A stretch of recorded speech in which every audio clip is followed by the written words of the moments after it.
یہاں سے اب آخری گروپ شروع ہو رہا ہے. آخری منزل تو سورہ قاف سے شروع ہوئی تھی. چھٹا گروپ مکی اور مدنی صورتوں کا یہاں ختم ہو گیا. 7 صورتیں حسین ترین صورتیں قرآن کی. وہ پہلی 7 صورتیں تھیں: سورہ قاف، سورہ ذاریات، سورہ طور، سورہ نجم، سورہ قمر، سورہ رحمان، عروس القرآن، پھر سورہ واقعہ. پھر یہ 10 صورتیں آ گئیں: سورہ حدید، سورہ مجادلہ، سورہ حشر، سورہ ممتحنہ، سورہ صف، سورہ جمعہ، سورہ منافقون، سورہ تغابن، سورہ طلاق، سورہ تحریم. اب پھر یہ مکی قرآن مجید، یہ آخری گروپ ہے.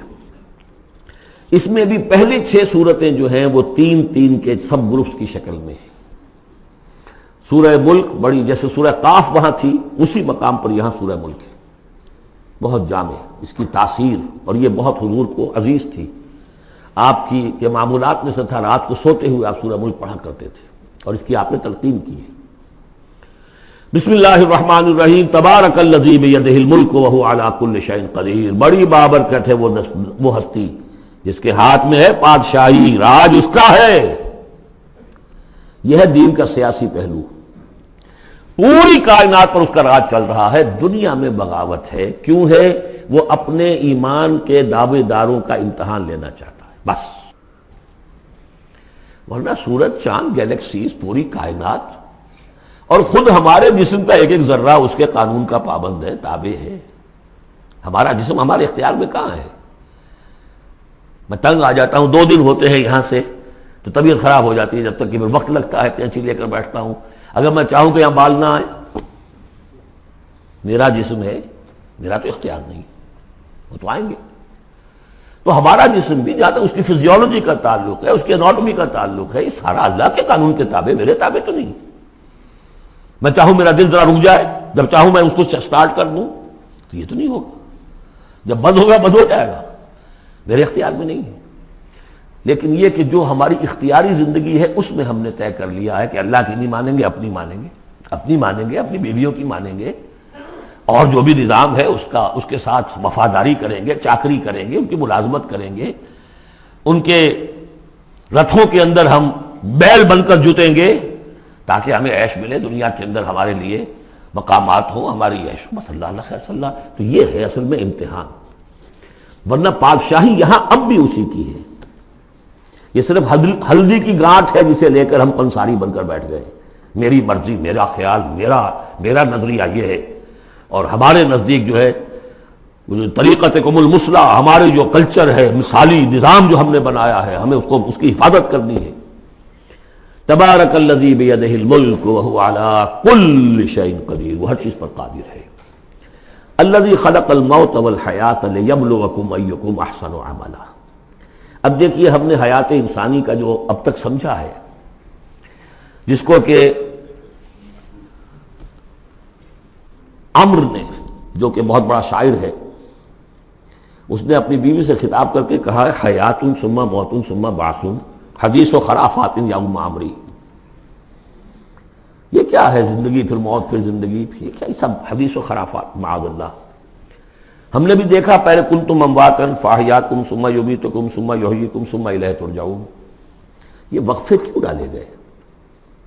یہ موت کا وقفہ کیوں ڈال کر زندگی کا ایک حصہ نکال دیا علیحدہ؟ 30 40 50 60 سال یہ دنیا کی زندگی، پھر موت کا وقفہ.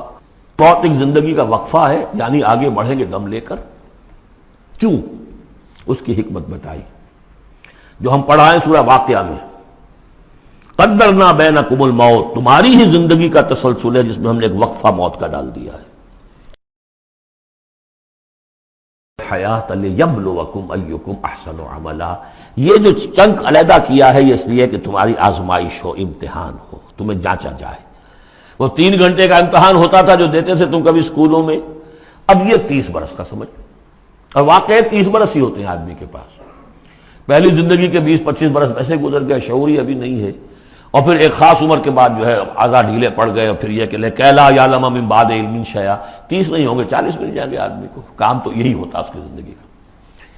لیکن اس لیے ہے لیبلوکم ایکم احسن عملا، تاکہ تمہیں جانچے پرکھے دیکھے تم میں سے کون ہے اچھے عمل کرنے والا. اب دیکھیے علامہ اقبال کی جو نظم ہے زندگی کے موضوع پر، واقعہ یہ ہے کہ بہت چوٹی کی چیز ہے، بہت عمدہ چیز. تو اسے پیمانہ امروز فردہ سے نہ ناپ، جاویداں پہم دواں ہر دم جواں ہے زندگی. قلزم ہستی سے تو ابھرا ہے مانند حباب. جیسے سمندر میں ایک بلبلا سا ہوتا ہے، کتنی زندگی ہوتی ہے بلبلے کی. قلزم ہستی سے تو ابھرا ہے مانند حباب، اس زیاں خانے میں تیرا امتحان ہے زندگی. خلق الموت والحیات لیبلوکم ایکم احسن عملا. ہے کبھی جاں اور کبھی تسلیم جاں ہے زندگی. کبھی زندگی جان سے مترادف ہے، عبارت ہے، کبھی جان دینا اصل زندگی ہے. وَلَا تَقُولُوا لِمَنْ يُقْتَلُ فِي سَبِيلِ اللَّهِ أَمْوَاتٌ بَلْ أَحْيَاءٌ وَلَكِنْ لَا تَشْعُرُونَ. ہے کبھی جان اور کبھی تسلیم جان ہے زندگی. اصل زندگی جو ہے وہ جان دے دینے سے حاصل ہوتی.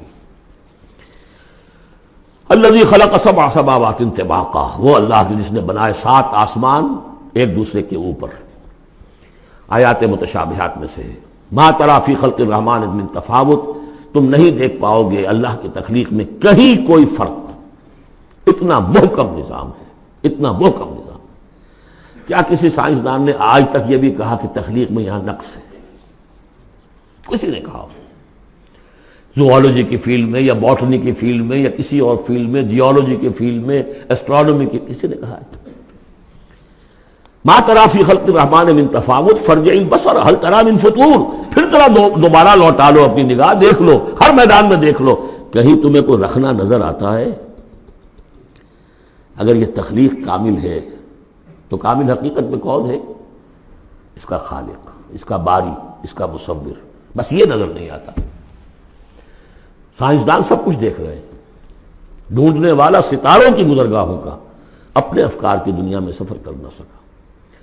بڑے بڑے صاحب بصیرت و بڑے بڑے عقل مند اپنی ناک تلے کے پتھر سے ٹھوکر کھاتے ہیں. دیکھ رہے ہیں ٹیلیسکوپ سے ٹھوکر کھا رہے ہیں وہاں جو سامنے پتھر پڑا ہوا ہے اسے. یہ ہو رہا ہے آج ہمارے ساتھ. سپر جیل کا بسرا کر رہے ہیں. پھر لوٹاؤ ذرا اپنی نگاہ کو 2 مرتبہ اور. ینقلب الیک البصر خاسئا وہو حسیر. تمہاری نگاہ تھک ہار کر لوٹ آئے گی، تمہیں ہماری تخلیق میں کہیں کوئی رخنا، کوئی دراڑ نظر نہیں آئے گی. وَلَقَدْ زَيَّنَّا السَّمَاءَ الدُّنْيَا بِمَصَابِيحَ وَجَعَلْنَاهَا رُجُومًا لِلشَّيَاطِينَ وَأَعْتَدْنَا لَهُمْ عَذَابَ السَّعِيرِ. اور ہم نے سب سے قریبی آسمان کو سجا دیا ہے چراغوں سے، یعنی زمین سے جو قریب ترین آسمان ہے، پہلا آسمان. اور ان چراغوں کو ہم نے بنا دیا ہے رجومًا للشیاطین. شیاطین جن جو ہیں وہ جو کوشش کرتے ہیں اس سے باہر نکل کر، اور وہ چاہتے ہیں کہ کچھ خبریں جو ہیں وہ فرشتوں سے چرا کر لے آئیں، تو ان کو کھدیڑنے کے لیے، ان کو اوپر سنگ باری کے لیے ہم نے یہ میزائلز رکھے ہوئے ہیں. وَأَعْتَدْنَا لَهُمْ عَذَابَ السَّعِيرِ، اور ان کے لیے ہم نے تیار کر رکھا ہے جلا دینے والا عذاب. وَلِلَّذِينَ كَفَرُوا بِرَبِّهِمْ، اور جو لوگ اللہ کا، اپنے رب کا کفر کریں، چاہے وہ انسان ہو چاہے جنات ہوں، ان کے لیے ہے عذاب جہنم، جہنم کا عذاب. وَبِئْسَ الْمَصِيرُ، اور وہ بہت ہی برا ٹھکانہ ہے. اذا القوا فیہا سمعوا لہا شہیقا وہی تفور، جب وہ اس میں جھونکے جائیں گے تو سنیں گے کہ وہ دھاڑ رہی ہوگی، اچھل کود رہی ہوگی، اس کا جوش و خروش ہوگا. جو سورہ قاف میں ہم نے پڑھا تھا کہ ہم اس سے پوچھیں گے حل امتلأت وتقول حل من مزید، وہ اور چاہے گی. جیسے کوئی بھوکا بھیڑیا ہو یا بھوکا شیر ہو اور اس کے آگے کوئی شکار ڈالا جائے تو جس طریقے سے وہ اس پر غرا کر آئے گا، تکاد تمیز من الغیظ، قریب ہوگا کہ وہ اپنے غصے سے پھٹ جائے. کلما القی فیہا فوج، جب کبھی بھی اس میں ایک فوج ڈالی جائے گی، یعنی یہ کہ ایک قوم کے بعد دوسری، دوسری کے بعد تیسری، وہ تو ہو رہا ہے.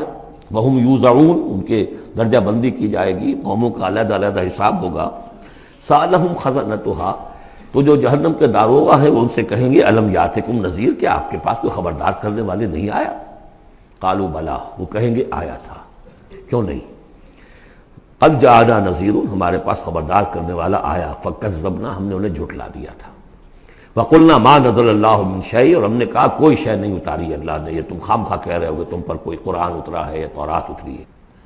ان انتم الا فی ضلال کبیر، ہم نے اس سے بھی بڑھ کر کہا کہ تم تو خود کسی گمراہی میں ہو، کھلی گمراہی میں مبتلا ہو گئے ہو، تمہیں کوئی آسیب آ گیا ہے یا کچھ اور ہو گیا ہے. وقالوا لو كنا نسمع او نعقل، اور انہوں نے کہا یا وہ کہیں گے کہ اگر ہم سنتے اور سوچتے، غور کرتے، عقل سے کام لیتے، ما کنا فی اصحاب السعیر، تو ہم نہ ہوتے اس جہنم والوں میں سے۔ فاعترفوا بذنبہم، پس انہوں نے اپنے اصل گناہ کا اعتراف کر لیا۔ یہ بہت اہم مقام ہے۔ اصل گناہ کیا تھا کہ ہم نے ان کی بات سنی نہیں، سنی تو انسنی کر دی، اس پر غور نہیں کیا۔ اس لیے کہ ہم یہ آج پڑھ چکے ہیں، ان السمع والبصر والفؤاد کل اولئک کان عنہ مسئولا۔ اللہ نے تمہیں یہ فیکلٹیز دی ہیں تو اس لیے کہ استعمال کرو۔ ہم نے بند کر کے رکھ چھوڑی ہے۔ ہماری ریت ہے، ہماری آباء و اجداد کی رسمیں ہیں، ہماری برادری کے یہ رواج ہیں، ہم اتنے عرصے سے ایک جماعت میں ہیں، اس جماعت کا یہ چلن ہے، جو بھی ہے، اس فرقے میں ہے، اس فرقے کا یہ معاملہ ہے۔ یہ ساری چیزیں جو ہے کہ نہ سوچنا، نہ غور کرنا، نہ سننا۔ فاعترفوا بذنبہم، اصل گناہ یہ ہے ان کا۔ فسحقا لاصحاب السعیر، تو اب دفع ہو جائیں یہ، دھتکارے جائیں یہ لوگ کہ جو جہنمی ہیں۔ اس کے برعکس ان الذین یخشون ربہم بالغیب، وہ لوگ کہ جو اپنے رب سے ڈرتے رہے غیب میں، لہم مغفرۃ واجر کبیر، ان کے لیے مغفرت بھی ہے اور بہت بڑا اجر بھی ہے۔ وَأَسِرُّوا قَوْلَكُمْ أَوِ اجْهَرُوا بِهِ، اور دیکھو چاہے تم اپنے قول کو چھپا کر بیان کرو یا بلند آوازی سے بیان کرو۔ إِنَّهُ عَلِيمٌ بِذَاتِ الصُّدُورِ، وہ تو اس سے بھی واقف ہے جو تمہارے سینوں کے اندر مضمر ہے اور پنہاں ہے۔ أَلَا يَعْلَمُ مَنْ خَلَقَ، بڑی اہم آیت ہے یہ وہ حصے ہیں قرآن کے یہ کہ جن کو اس طریقے سے ازبر ہونا چاہیے اگر بات کرنا چاہتے ہیں، آپ دین کی وہ خدمت کرنا چاہتے ہیں۔ کیا وہی نہ جانے گا جس نے پیدا کیا؟ ایک ایسی بات ہے کہ اس کا کوئی انکار کر ہی نہیں سکتا۔ گھڑی بنانے والے کو تو معلوم ہے میں نے اس میں کیا کیا پرزے رکھے ہوئے ہیں، مجھے نہیں معلوم، میں اس کا استعمال تو کر رہا ہوں، مجھے بتا دیا یہ بٹن دبا دیں یہ آن ہو جائے گا، لیکن یہ کہ جس نے بنایا ہے کیا اس سے چھپی ہوئی کوئی چیز ہے؟ الا یعلم من خلق وهو اللطیف الخبیر، اور وہ تو بہت باریک بین ہے، ہر شے کی خبر رکھتا ہے۔ هو الذی جعل لکم الارض ذلولا، اسی نے تمہارے لیے زمین کو بنا دیا ہے پست، تابع حکم، تمہارے قدموں میں بچھی ہوئی ہے غریب، جتنا چاہتے ہو اس کو تو رونتے ہو، پامال کرتے ہو۔ فامشوا فی مناکبہا، چلو پھرو اس کے کندھوں کے مابین، گویا کہ یہ بھی کوئی بہت بڑا ہاتھی ہو، اس کے کندھوں کے مابین اتنی جگہ ہے، چل پھر رہے ہیں، جیسے چیونٹی کسی ہاتھی کے کندھوں کے درمیان چل رہی ہو تو وہ تو سمجھتی ہوگی کہ فٹ بال کا میچ کھیلنے کی جگہ مجھے مل گئی ہے۔ تو یہی حال ہمارا ہے، ہم جسے بہت وسیع سمجھتے ہیں کیا وہ کچھ بھی نہیں۔ فامشوا فی مناکبہا وکلوا من رزقہ، اور اسی کے رزق میں سے کھاؤ پیو، اسی زمین میں سے تمہارا رزق بھی برآمد ہو جائے گا۔ وإلیہ النشور، یہ یاد رکھو کہ پھر اللہ ہی کی طرف اٹھ جانا ہے، یہ اٹھنا ہے۔ آمنتم من فی السماء ان یخسف بکم الارض فاذا ہی تمور، کیا تمہیں کوئی خوف نہیں رہا؟ بالکل تم نچنت ہو گئے ہو اس آسمان والے سے جو آسمان میں ہے کہ وہ کہیں تمہیں زمین میں خسف نہ کر دے، دھسا نہ دے، فاذا ہی تمور، جبکہ وہ لرزے، زلزلہ آئے، شق ہو جائے اور تم چلے جاؤ۔ ام امنتم من فی السماء ان یرسل علیکم حاصبا، کیا تمہیں کوئی ڈر نہیں رہا کہ اللہ تعالیٰ جو ہے وہ آسمان والا تم پر بھیج دے کوئی ایسا جھکڑ تیز آندھی جس میں پتھر چلے آ رہے جو بلٹس کا کام کرے اور میزائلز کا کام کرے۔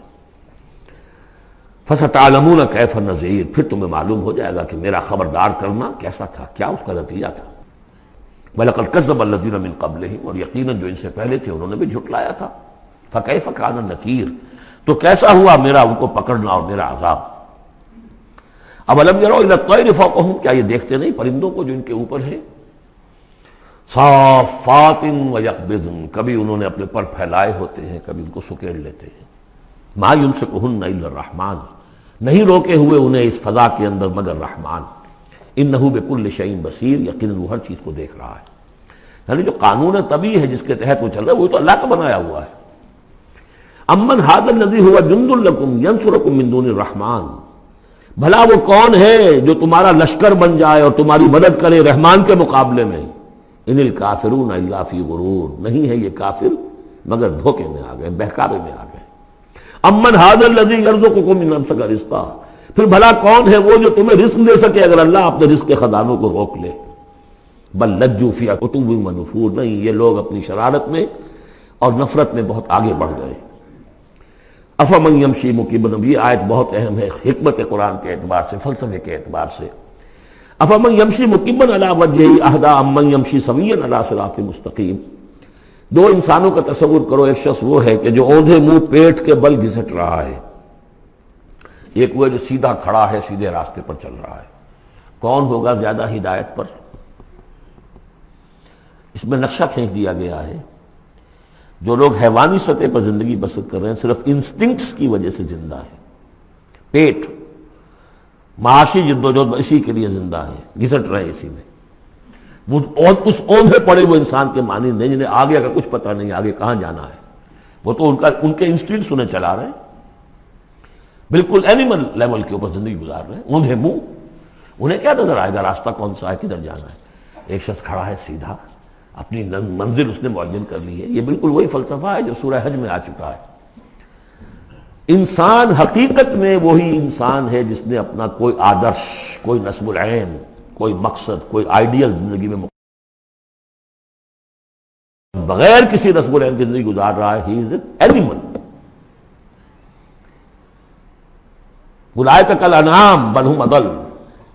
حیوانات جو ہیں یہ چوپائے، ان کی زندگی کا کوئی مقصد نہیں ہے، وہ تو اللہ نے ہمارے کام کے لیے پیدا کر دی۔ آپ لوگ کاٹوں گوشت کھائیں اور ان کی چمڑوں سے جوتیاں بنائیں اور جی رہے، وہ خالص انسٹنکٹس کے اوپر، ان کی جبلتیں ہیں، صرف جبلت کے تحت ہیں۔ انسان صرف حیوان نہیں ہے، اس میں کچھ اور ہے، اور اس کے لیے کوئی آئیڈیل۔ ضعف الطالب والمطلوب، جتنا اونچا آئیڈیل ہوگا اتنا ہی اونچا انسان جائے گا، لیکن جس کا کوئی سرے سے آئیڈیل نہیں وہ نرا حیوان ہے۔ آخر چوپائے بھی تو اسی طرح چلتے ہیں نا۔ افمن یمشی مکبا علی وجہہ اہدی امن یمشی سویا علی صراط مستقیم۔ سیدھا راستہ اور اس کی منزل معین ہے، مجھے ادھر جانا ہے۔ دنیا میں ہماری منزل اقامت دین، حقیقت میں زندگی کی منزل آخرت، رضائے الہی کا حصول۔ قل ھو الذی انشأکم وجعل لکم السمع والابصار والافئدہ، کہہ دیجئے وہی ہے جس نے تمہیں انشاء اٹھانا، تمہیں بنایا، بڑھایا، وجعل لکم السمع والابصار والافئدہ، تمہیں کان دیے، آنکھیں دی اور دل دیے یا عقل دی۔ عام طور پر قرآن میں سمع پہلے کیوں آتا ہے اور بصار بعد میں کیوں آتا ہے؟ انسانی علم کا جب آپ جائزہ لیں گے تو اس میں پہلا حصہ ہوتا ہے جو پہلی نسلوں نے علم حاصل کیا ہوا ہے، اس کو آپ اخذ کرتے ہیں اپنی سماعت سے۔ آپ سنتے ہیں، کلاس میں لیکچر ہو رہا ہے، پروفیسر لیکچر دے رہا ہے، جو کچھ ہوا ہے پہلے وہ آپ نے پچھلی نسلوں کا جو بھی ذخیرہ معلومات ہے وہ جمع کیا، اب آپ نے آبزرو کیا، کچھ اور معلومات حاصل کی، کچھ نئی حقیقتیں آپ پر منکشف ہوئیں، اور پھر آپ نے اس کو جوڑا، ایک قدم آگے گئے۔ ان السمع والبصر والفؤاد کل اولئک کان عنہ مسئولا قلیلا ما تشکرون، بہت کم ہی شکر ہے جو تم کرتے ہو۔ قل ھو الذی ذرأکم فی الارض والیہ تحشرون، کہہ دیجئے اسی نے تمہیں پھیلا دیا ہے زمین میں اور اسی کی طرف تم اکٹھے کر دیے جاؤ گے، جمع کر دیے جاؤ گے۔ وَيَقُولُونَ مَتَىٰ هَٰذَا الْوَعْدُ إِن كُنتُمْ صَادِقِينَ، وہ کہتے کب ہوگا یہ وعدہ، کب پورا ہوگا، اگر تم سچے ہو تو بتاؤ۔ قُلْ إِنَّمَا الْعِلْمُ عِندَ اللَّهِ، کہہ دیجئے کہ اس کا علم اللہ کے پاس ہے۔ آخرت کب آئے گی؟ وَاللَّهُ عِندَهُ عِلْمُ السَّاعَةِ، اللہ ہی کے پاس اس کا علم ہے۔ وَإِنَّمَا أَنَا نَذِيرٌ مُّبِينٌ، اور میں تو بس صرف ایک واضح اور صاف صاف ڈرا دینے والا ہوں، اس کے سوا میری ذمہ داری کوئی نہیں۔ فَلَمَّا رَأَوْهُ زُلْفَةً، پھر جب وہ دیکھیں گے اس کو، قریب آ گئی، سیئت وجوہ الذین کفروا، تو ان کے چہروں کے حلیے بگڑ جائیں گے، برے ہو جائیں گے ان کے چہرے، ان کافروں کے۔ وقیل ھذا الذی کنتم بہ تدعون، اور کہا جائے گا یہ ہے وہ جس کو تم مطالبہ کرتے تھے کہ لاؤ اور لے آؤ جلدی سے۔ قل ارأیتم ان اہلکنی اللہ ومن معی او رحمنا فمن یجیر الکافرین من عذاب الیم، اے نبی ان سے کہیے دیکھو اگر مجھے میرا اللہ ہلاک کر دے، یا اور جو میرے ساتھ ہیں ان سب کو بھی ہلاک کر دے، یا اللہ تعالی ہم پر رحم فرمائے، سوال یہ ہے کہ تمہیں کون بچائے گا، کافروں کو کون بچائے گا عذاب علیم سے؟ ہمارا جو بھی ہو ہم ناکام رہ جائیں، تمہارے نزدیک ناکام ہو گئے، ہمارے نزدیک تو کوئی ناکامی ہے ہی نہیں۔ ہل تربصون بنا الا احدی الحسنیین، دو اعلیٰ صورتیں ہیں، ان میں سے تیسری کوئی صورت ہے ہی نہیں۔ یا ہمارا رب ہمیں سب کو جام شہادت نوش کروا دے، کامیابی کامیابی، سب سے بڑی کامیابی تو یہی ہے، اور کامیاب ہو کر اگر واپس آ گئے تو تم بھی کہو گے کہ کامیاب ہے۔ لیکن تم سوچو کہ کافروں کو کون بچائے گا دردناک عذاب سے؟ قل ھو الرحمن آمنا بہ، کہہ دیجئے وہ رحمان ہے، اس پر ہم تو ایمان لا چکے ہیں، وعلیہ توکلنا، اور اسی پر ہمارا توکل۔ نوٹ کر لیجیے یہ صورتیں جو ہے بالکل ابتدائی زمانے کی صورتیں ہیں۔ ابھی سمجھیے کہ یہ ابتدائی رد و قضا ہے، جس کی آخری شکلیں وہ ہیں جو سورہ انعام اور سورہ اعراف اور سورہ یونس اور سورہ ہود میں ہم دیکھا ہے۔ فَسَتَعْلَمُونَ مَنْ هُوَ فِي ضَلَالٍ مُبِينٍ، تو عنقریب تمہیں معلوم ہو جائے گا کہ کھلی گمراہی میں کون تھا، ہم تھے یا تم تھے۔ قُلْ أَرَأَيْتُمْ إِنْ أَصْبَحَ مَاؤُكُمْ غَوْرًا، ذرا ایک بات پر اور غور کرو، اگر تمہارا یہ پانی جو زمین کا ہے وہ نیچے اتر جائے، کبھی کبھی ایک دم بہت جو ہے ایک الارم ہو جاتا ہے کہ پانی کی سطح نیچے جا رہی ہے، بارشیں کم ہوئی ہیں، پانی کی سطح نیچے جا رہی ہے، کہاں سے لائیں گے پانی؟ وہ تو پھر بھی ابھی ایک حد تک ہی نیچے جاتی ہے، یہ پانی اور نیچے چلا جائے۔ فَمَنْ يَأْتِيكُم مِّن مَّاءٍ مَّعِينٍ، کون ہے وہ جو لائے گا تمہارے پاس وہ پانی صاف نتھرا ہوا پانی؟ میرا دل برماہی نہیں آیا،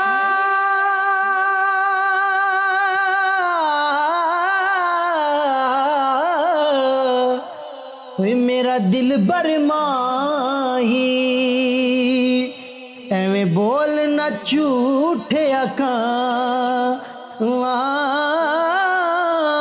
تو جھوٹا تیرے اوے بول بھی جھوٹے، تینوں تاڑی مار اڑا، تو جھوٹا